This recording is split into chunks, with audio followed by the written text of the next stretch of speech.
Voici les 4 infos à retenir dans l'actualité aujourd'hui. D'abord, l'Ukraine et la Russie ont effectué un nouvel échange de prisonniers ce samedi.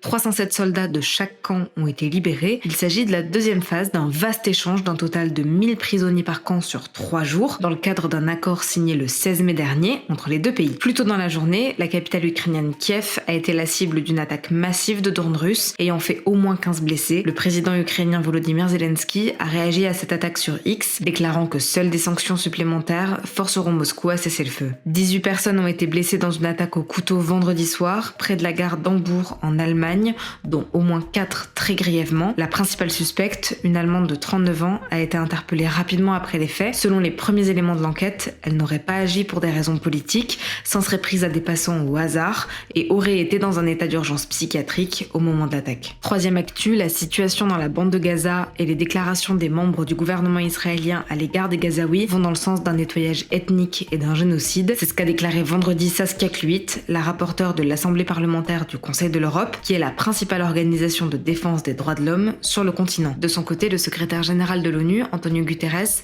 a estimé que les Gazaouis subissent aujourd'hui peut-être la période la plus cruelle du conflit, alors que l'armée israélienne intensifie ses opérations militaires à Gaza. Et enfin, une bonne nouvelle, des étudiants de BTS ont été autorisés par le ministère de l'Enseignement supérieur et de la Recherche à repasser un examen auquel ils sont arrivés en retard à cause d'un incident sur le RER B. En fait, mardi dernier, un incendie sur les voies avait interrompu le trafic, si bien que plusieurs étudiants franciliens n'avaient pas pu se rendre à temps dans leur centre d'examen. Ils pourront finalement repasser leur épreuve le 12 juin prochain.